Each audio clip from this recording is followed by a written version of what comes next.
요거는 이제 국민의당이 말장난을 한 건데 네.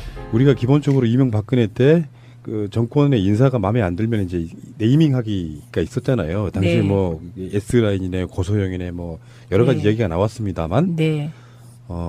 국민의당은 유시민으로 붙이고 싶은가 봐요.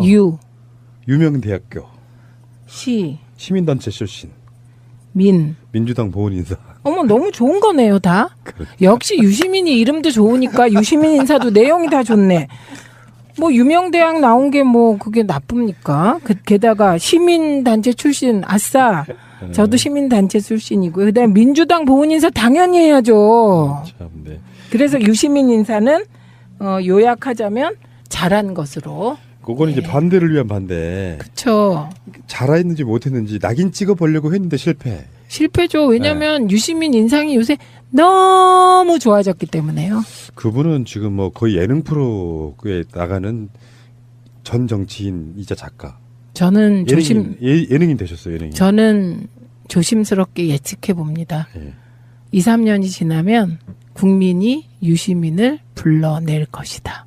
나온다. 문재인 정부 중간쯤에 나온다가 아니라 어. 불려서 나오게 어쨌든 된다. 결과적으로 나온다. 네.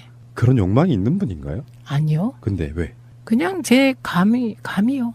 그러면 이제 지금은 저렇게 야인처럼 하지만 결국에는 불려 나올 것이다. 네. 그럼 무슨 말인지 알겠어요. 그런 상황이 올 거다. 유심히 네. 필요한 상황이 올 거다. 네. 아하. 그게 무슨 카드든. 하긴 뭐 저도 최민희 의원님한테 말씀드리고 싶은 게 그런 거잖아요. 네. 5년 길어요. 지금 출발하시는 분들 5년 동안 꽉 채울 분들 저는 단 한 명도 없다고 봐요. 당연하죠. 그러면 현재 지금 어찌됐건 조각이 사실상 마무리돼가고 있잖아요. 네. 전체적인 총평만 한번 해주세요. 어떻습니까? 저는요, 유시민 인사로 아주 잘된 유시민이다, 이렇게 보고요. 그 다음에 제가 꼭 드리고 싶은 말씀은 친문 패권이라는 단어에 지금 현재 지구상에서 가장 경기 내는 분이 누굴까? 그건 문재인 대통령이실 거라고 보고요. 그 다음에 호남 홀대론이라는 단어에 경기 일으키실 분이 누굴까? 억울해하며. 그것도 문재인 대통령이실 거예요. 그래서 이번 인사는요, 저는 네거티브 식으로 말하면 두 가지를 불식시켰다. 그래서 그건 첫째, 친문 패권이라는 단어가 대한민국에서 사라졌다. 그 다음에 두 번째는 문재인의 호남 홀대론이라는 단어가 대한민국에서 사라졌다. 네. 이런 인사로서 정말 그 문재인 대통령 개인의 오랜 억울함도 푼 인사고, 그래서 그 점에서 아주 잘 됐다고 생각합니다. 사실요, 문재인 대통령을 자꾸만 대통령으로만 보시는데 정말 여린 감성을 지닌 남에게 나쁜 말 한번 못 해본 의리인이. 예, 그런 사람입니다. 그러니까 그 억울함과 한을 스스로 풀어냈다. 중요한 건 스스로. 그래서 높이 평가합니다. 그럼에도 불구하고 야당들의 일기 내각 조각에 대해서 평들이 엄청 짜요. 자기들 말에 논리적 모순이 되게 많은데 자유한국당은 스스로 세운 인사 5대 원칙도 지키지 못한 부실 검증 코드 인사로 인사 참사를 이야기했다. 문 대통령이 인사 참사에 대한 사과의 말 한마디 없이 또다시 캠프 보훈 인사를 단행한 오만과 독선으로 비춰질 수 있다는 점에서 유감을 표하지 않을 수 없다. 문장이 말이 되니 이게 지금? 문장도 안 되고요. 그리고 그 단어도 전부 저희 야당 때 저희한테 배운 거거든요. 예. 그 단어 참사라든지 예. 등등. 그런데 그게 이제 우리는 워낙 그런 말을 뜻을 정확히 알고 써서 우리가 하면 짝짝 붙었는데 앞뒤가 안 맞잖아요. 그리고 김유정 이분이 지금 유시민 만들어낸 사람이에요. 근데 그거 보세요. 유시민 인사 아우 아름다워요. 이분이 엑스맨이었단 말이에요. 국회 인사청문회는 참고용일 뿐이고 부실 후보자들의 임명을 강행하는 문재인 정권의 인사에 실망한 지 오래. 오늘 지명을 통해 끝까지 원칙은 무너지고 유시민 인사의 전형을 보여줬다. 근데 국회 인사청문회가 참고용일 뿐인 건 맞잖아요. 그리고요, 이거 법상으로 참고용이에요. 네. 그러면 국회에 내각 인사권을 두죠. 우리가 지금 대통령 중심제입니다. 그걸 잊어서는 안 되고요. 그러니까 국회 인사청문회 결과를 존중하겠다는 말하고요. 대통령께서 그랬거든요. 후보 시절에 국회 인사청문회를 존중하겠다고. 그 말과 국회 인사청문회가 참고용이라는 말이 대립되는 말이 아니에요. 참고하면 그게 존중하는 겁니다. 네. 그리고 이제 가장 좀 빈정상하는 게 저쪽에서 이번에 또 뭐 코드 인사라고 뭐 하나 만들어내더라고요. 근데 코드 인사가 나빠요? 코드 인사하는 거예요. 그리고 여기에 제가 그런 이야기 있어.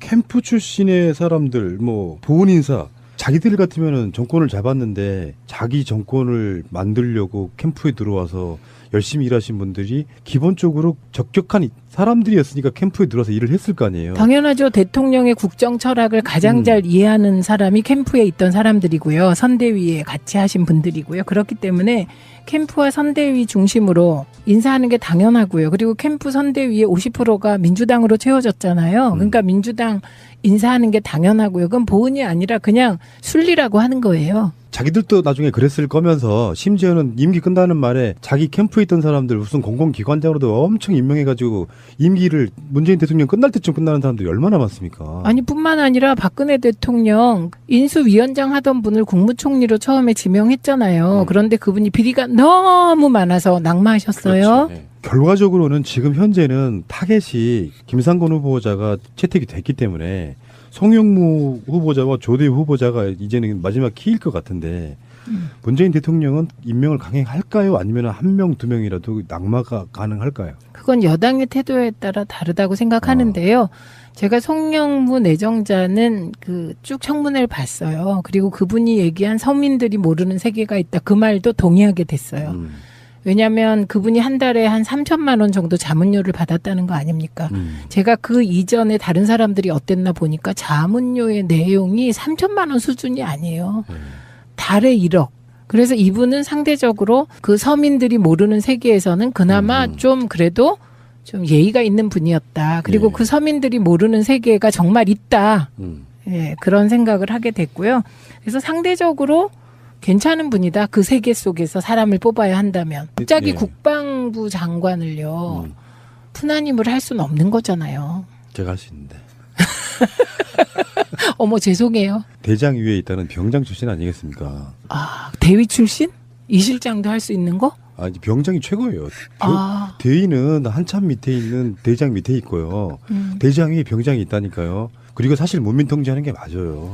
그 맞는데 그 문민 통제로 넘어오는 과정에서 서민들이 모르는 세계를 이해해야 거기를 개혁할 수 있다. 이 논리의 일부를 저는 이해하게 됐습니다, 이번에. 오케이, 당연하죠. 당연하죠. 네. 그러니까 저는 의원님께 궁금한 게 네. 예를 들어서 지금 추경도 남아 있고 네. 문재인 대통령이 국민 지지율만 갖고 조대엽 네. 송영무를 임명 강행을 할 때 나오는 파장이 있을 네. 수 있잖아요. 그래서 못 이긴 척하고 한 명 정도는 본인이 직접 이렇게 임명 처리하는 게 아니라 후보자를 통해서 사퇴하게 하는 방식으로 갈 가능성이 있겠냐 없겠냐만 여쭤보는 겁니다. 아, 저는 추경을 딜하기 위해서 대통령께서 지명한 사람을 그런 그 우회적인 방식으로 그만두게 하는 일은 대통령은 안 하실 거라고 봅니다. 그런 스타일이 전혀 아니다. 예, 그런 스타일 아니시고요. 다만 청문회 과정에서 후보자가 못 버틴다. 그건 대통령께서 책임지실 일이 아니죠. 예. 근데 물러나는 것도요, 임명권자에 대한 결례가 될 수 있어서 어떤 시그널이나 사인이 오지 않는 한 쉽게 물러나기는 어려울 것 같은데. 그런데 그 시그널이나 사인이 청문회에서 그 제기된 의혹 그리고 국민 여론과 동떨어져 있을 수가 없고요. 그 국민 여론을 형성하는 중요한 포인트의 하나가 여당의 태도입니다. 그래서 저는 상식선에서 해결되지 과거에 소위 정치 9단 10단이라고 하는 분들의 딜 방식으로 일을 하시진 않을 거다. 이 부분은 확신합니다. 저는. 오케이, 알겠습니다. 그러면 지금 짧게 하나만 더 언급만 할게요. 국정원에서 지금 만들었다는 적폐청산 TF. 여기서 지금 논두렁 시기의 이야기가 나와요. 네. 우리 같은 활동들을 정말 오래 했던 사람들한테 가장 분노스러운 사건 중에 하나. 네. 그러니까 실제로 그 노무현 대통령 말기 때 지지율이 너무 떨어졌을 때 사실 그 문제 갖고 친구랑 싸운 적도 있고요. 네. 니들이 잘못 알고 있다. 그러니까 조중동의 프레임을 아는 사람은 노무현 대통령이 정치를 잘못했다는 것을 믿지 않았어요. 네. 그 과정 속에 계속 같은 흐름으로 가면서 결국에는 노무현 대통령이 봉화 내려가시고 박연차 씨라든지 이런 문제가 터지면서 사실은 그게 뇌물이 아니라 포괄적 뇌물죄로 엮으려고 했지만 네. 사실은 오랜 친구가 정치 열심히 하라는 후원금이었잖아요. 근데 물론 그게 법적인 구분은 상당히 어려운 얘기지만 그중에 결정적으로 이미지 타격을 줬던 게 바로 논두렁에 시계를 버렸다. 요거였잖아요. 권양숙 여사님께서. 네. 나중에 이제 그게 가짜였음을 밝히긴 했지만 네. 거기에 국정원이 개입했다. 지금 이거를 다시 조사를 하겠다는 거 아니에요? 국정원이. 예, 조사해야 되고요. 네. 국정원 적폐에 대해서 조사할 게 한두 개가 아닌데 저는 이 노무현 전 대통령의 가짜 명품 시계 이 뉴스야말로 국정원의 모든 걸 다 보여주는 거라고 생각합니다. 우선 첫째는 국내 정치 개입 못하게 돼 있는데 국내 정치 개입한 거잖아요. 이 언론 조작 상상할 수 없는 건데 우리는 언론 조작에 관여했다는 거잖아요. 세 번째, 그 대상이 누굽니까? 일국의 전직 대통령을 대상으로 가짜 뉴스를 살포한 거잖아요. 그래서 이 부분은 다시 이런 일이 벌어지지 않게 하기 위해서라도 저는 뭐 이거부터 조사하는 거 너무나 타당하다고 생각이 들고요. 그다음에 최동욱 혼외자 조사. 예, 그거 어떻게 그 소스가 밖으로 나왔는지 이것도 조사한다는 거고요. 그다음에 무엇보다 댓글 사건 해야죠. 예, 그래서 저는 국정원 적폐 이번에 다른 곳보다 우선해야 될 게 국정원 적폐하고 검찰 적폐 해소라고 생각을 합니다. 그리고 이것도 뭐 우리 쪽에서 먼저 제기한 게 아니고요. 노무현 전 대통령 수사를 지휘했던 이인규 전 중수부장이 한 얘기잖아요. 네, 맞습니다. 예, 이분이 왜 이 얘기를 했을까요? 지금 생각해 보면 2015년이면 이미 흐름이 바뀔 때예요. 흐름이 바뀌고 이때가 이제 우리 문재인 대통령께서 당대표 하실 때거든요. 예, 그러면서 흐름이 바뀔 때여서 그때는 이미 문재인밖에 없다 이런 얘기가 바닥에 퍼질 때고요. 제가 예전에 한번 팟캐스트 나와서 사실 바닥에 문재인 대세론이 있다. 예, 그 보수적인 분들도 문재인밖에 사람이 없다. 그런데 이게 중앙 언론이나 정치권에서 비토되고 있는 거다. 이런 말씀 드렸는데 이때가 그때거든요. 그러니까 국정원 주도로 논두렁 명품 시계 이게 만들어졌다. 언론에 흘렸다. 그래서 때가 되면 밝힐 거다. 그 근거 이인규 중수부장 빨리 밝히시기 바랍니다. 그러니까 검찰이 공식적으로 수사를 하는 것 같았지만 사실은 한 팀처럼 네. 국정원이 그 어두운 곳에서 뭔가 조작해줬다는 그런 여러 가지 정황들이 있어요. 이 사건 네. 말고도. 네. 근데 저는 이 시점에서 지금 이 이야기를 뭐 다뤄서 나중에 구체적인 어떤 조사 결과가 나오겠지만 그런 이야기 하나 드리고 싶은 거예요. 제 입장에서는 대통령을 잃었던 경험들이 있던 사람들이 내가 노무현 대통령한테 너무 미안했구나라고 생각했던 사람들이 또 가벼이 마음을 움직이며 네. 문재인도 어쩔 수 없구나라고 벌써 마음을 돌리는 일부가 있을 수 있다는 생각에 제가 이런 걸 가져와 봤는데 네. 정권이 무슨 일이 벌어져요. 근데 송영무가 엄청 비리가 많대. 조대엽이 엄청 비리가 많대. 문재인도 똑같은 사람이구나. 이런 식으로 움직일 게 아니라 일단 네. 믿고 대응하라는 거예요. 믿고. 네. 최소한 그 사람의 선의, 진실, 진정성 이런 걸 믿고 대응을 하면은 네. 나중에 섣불리 막 말을 뱉었다가 미안해할 일을 하지 말라는 거예요. 네. 네. 지금 노무현이라고 하는 사람을 우리가 믿었다면 어떤 사람들이 논두렁시기 같은 그런 거를 듣고 노무현도 그런 거 막 뇌물로 받고 그러는구나. 그렇게 믿음이 없는 사람들이 무슨 정치인 나중에 시간이 지났는데 미안해합니까? 있을 수도 없는 일. 내가 그 사람이랑 결이 같다고 느끼면요. 내가 그 상황이라면 나는 그거 안 했을 것 같아 생각하면 대통령도 안 한 거예요. 네. 저는 그렇게 바라보고 싶다는 거예요. 네. 그리고 그게 사실이죠. 그 오늘요 마지막으로 끝날 때 됐죠. 우리 꼭 드리고 싶은 말씀이 있는데요. 김창준이라는 분이 있어요. 미국 연방 하원 의원에 3번 선출된 유명하시죠? 예, 미래 한미재단 이사장이에요. 예, 교포신데요.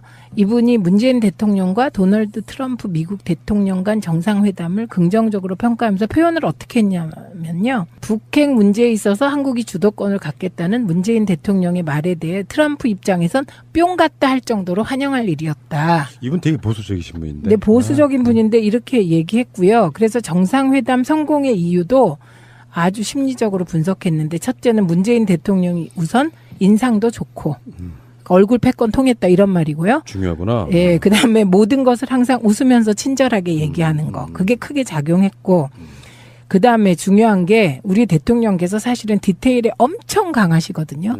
그런데 상대방이 한 번에 신임이 갈 수 있도록 말씀을 잘하셨다. 이렇게 평가했습니다. 그래서 이번에 정상회담은 제가 보기에는 큰 성공이다. 이렇게 얘기를 했고요. 결국은 얼굴 패권은 전 세계에 통하는군요. 하하하하. 나중에 트럼프가 뭘 요구할지는 두 번째 문제라고 생각해요. 그럼요. 자, 이주영 실장님. 네. 최민희 의원님은 하루에 일정이 대충 어떻게 돼요? 일단 국정기획이 나가실 거고 현재 요즘에는 그렇습니다. 종편 나가시는 게 있을 거고. 네, 종편 보도 나가십니다. 채널. 그다음에 팟캐스트 두 개. 팟캐스트도 나가시는 네. 거고. 진짜가 나타났다, 네. 새가 나타났다 나오실 거고. 네네. 그 나머지 시간은 뭐 하세요? 지역에 이제 지역 행사 이게 주로 있으면 어. 시간 나는 대로 이제 지역 행사를 인사드리고 오늘도 아침에 인사드리고 또 나오고 참 그렇게 4년을 또 이 밭을 읽어놔야 이게 거기서 씨앗이 나오고 참 주광덕 어떻게 좀 해봐요. 그 제가 어떻게 중에 어떻게 제 머리를 깎습니까? 코드 인사하는 거예요. 그리고 여기에 제가 그런 이야기 있어. 캠프 출신의 사람들 뭐 보훈 인사 자기들 같으면은 정권을 잡았는데 자기 정권을 만들려고 캠프에 들어와서 열심히 일하신 분들이 기본적으로 적격한 사람들이었으니까 캠프에 들어와서 일을 했을 거 아니에요. 당연하죠. 대통령의 국정 철학을 가장 잘 이해하는 사람이 캠프에 있던 사람들이고요. 선대위에 같이 하신 분들이고요. 그렇기 때문에 캠프와 선대위 중심으로 인사하는 게 당연하고요. 그리고 캠프 선대위의 50%가 민주당으로 채워졌잖아요. 그러니까 민주당 인사하는 게 당연하고요. 그건 보은이 아니라 그냥 순리라고 하는 거예요. 자기들도 나중에 그랬을 거면서 심지어는 임기 끝나는 말에 자기 캠프에 있던 사람들 무슨 공공기관장으로도 엄청 임명해가지고 임기를 문재인 대통령 끝날 때쯤 끝나는 사람들이 얼마나 많습니까? 아니 뿐만 아니라 박근혜 대통령 인수위원장 하던 분을 국무총리로 처음에 지명했잖아요. 그런데 그분이 비리가 너무 많아서 낙마하셨어요. 그렇죠. 네. 결과적으로는 지금 현재는 타겟이 김상곤 후보자가 채택이 됐기 때문에 송영무 후보자와 조대우 후보자가 이제는 마지막 키일 것 같은데 문재인 대통령은 임명. 요건 이제 국민의당이 말장난을 한 건데 네. 우리가 기본적으로 이명박근혜 때 그 정권의 인사가 마음에 안 들면 이제 네이밍하기가 있었잖아요. 당시 네. 뭐 S라인이네 고소영이네 뭐 여러 가지 네. 얘기가 나왔습니다만 네. 국민의당은 유시민으로 붙이고 싶은가 봐요. 유명대학교 시민단체 출신 민주당 보훈 인사. 어머 너무 좋은 거네요 다. 역시 유시민이 이름도 좋으니까 유시민 인사도 내용이 다 좋네. 뭐 유명대학 나온 게 뭐 그게 나쁩니까? 게다가 시민단체 출신 아싸. 저도 시민단체 출신이고요. 그다음에 민주당 보훈 인사 당연히 해야죠. 참, 네. 그래서 유시민 인사는 요약하자면 잘한 것으로. 그건 이제 반대를 위한 반대. 그렇죠. 잘했는지 못했는지 낙인 찍어보려고 했는데 실패죠. 왜냐하면 유시민 인상이 요새 너무 좋아졌기 때문에요. 그분은 지금 뭐 거의 예능 프로에 나가는 전 정치인이자 작가. 저는 예능인 되셨어요. 예능인. 저는 누굴까 억울해하며 그것도 문재인 대통령이실 거예요. 그래서 이번 인사는요. 저는 네거티브식으로 말하면 두 가지를 불식시켰다. 그래서 그건 첫째 친문 패권이라는 단어가 대한민국에서 사라졌다. 그다음에 두 번째는 문재인의 호남 홀대론이라는 단어가 대한민국에서 사라졌다. 네. 이런 인사로서 정말 그 문재인 대통령 개인의 오랜 억울함도 푼 인사고 그래서 그 점에서 아주 잘 됐다고 생각합니다. 사실요 문재인 대통령을 자꾸만 대통령으로만 보시는데 정말 여린 감성을 지닌 남에게 나쁜 말 한번 못 해본 우리인이 그런 사람입니다. 그러니까 그 억울함과 한을 스스로 풀어냈다. 중요한 건 스스로. 그래서 높이 평가합니다. 그럼에도 불구하고 야당들의 일기 내각 조각에 대해서 평들이 엄청 짜요. 자기들 말에 논리적 모순이 되게 많은데 자유한국당은 스스로 세운 인사 5대 원칙도 지키지 못한 부실 검증 코드 인사로 인사 참사를 야기했다. 문 대통령이 인사 참사에 대한 사과의 말 한마디 없이 또다시 캠프 보훈 인사를 단행한 오만과 독선으로 비춰질 수 있다는 점에서 유감을 표하지 않을 수 없다. 조심스럽게 예측해 봅니다. 예. 2, 3년이 지나면 국민이 유시민을 불러낼 것이다. 나온다. 문재인 정부 중간쯤에 나온다가 아니라 불려서 나오게 어쨌든 된다. 결과적으로 나온다. 네. 그런 욕망이 있는 분인가요? 아니요. 근데 왜? 그냥 제 감이요. 그러면 이제 지금은 저렇게 야인처럼 하지만 결국에는 불려 나올 것이다. 네. 그럼 무슨 말인지 알겠어요. 그런 상황이 올 거다. 유심히 네. 필요한 상황이 올 거다. 네. 아하. 그게 무슨 카드든. 하긴 뭐 저도 최민희 의원님한테 말씀드리고 싶은 게 그런 거잖아요. 네. 5년 길어요. 지금 출발하시는 분들 5년 동안 꽉 채울 분들 저는 단 한 명도 없다고 봐요. 당연하죠. 그러면 현재 지금 어찌됐건 조각이 사실상 마무리돼가고 있잖아요. 네. 전체적인 총평만 한번 해주세요. 어떻습니까? 저는요 유시민 인사로 아주 잘된 유시민이다 이렇게 보고요. 그다음에 제가 꼭 드리고 싶은 말씀은 친문 패권이라는 단어에 지금 현재 지구상에서 가장 경기 내는 분이 누굴까? 그건 문재인 대통령이실 거라고 보고요. 그다음에 호남 홀대론이라는 단어에 경기 일으키실 분이 말이 되니 이게 지금? 문장도 안 되고요. 그리고 그 단어도 전부 저희 야당 때 저희한테 배운 거거든요. 예. 그 단어 참사라든지 예. 등등.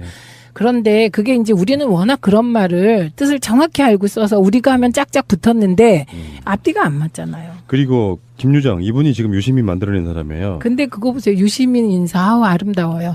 이분이 넥스맨이었단 말이에요. 국회 인사청문회는 참고용일 뿐이고 부실 후보자들의 임명을 강행하는 문재인 정권의 인사에 실망한 지 오래. 오늘 지명을 통해 끝까지 원칙은 무너지고 유시민 인사의 전형을 보여줬다. 근데 국회 인사청문회가 참고용일 뿐인 건 맞잖아요. 그리고요, 이거 법상으로 참고용이에요. 네. 그러면 국회에 내각 인사권을 두죠. 우리가 지금 대통령 중심제입니다. 그걸 잊어선 안 되고요. 그러니까 국회 인사청문회 결과를 존중하겠다는 말하고요. 대통령께서 그랬거든요. 후보 시절에 국회 인사청문회를 존중하겠다고. 그 말과 국회 인사청문회가 참고용이라는 말이 대립되는 말이 아니에요. 참고하면 그게 존중하는 겁니다. 네. 그리고 이제 가장 좀 빈정상하는 게 저쪽에서 이번에 또 뭐 코드 인사라고 뭐 하나 만들어내더라고요. 근데 코드 인사가 나빠요.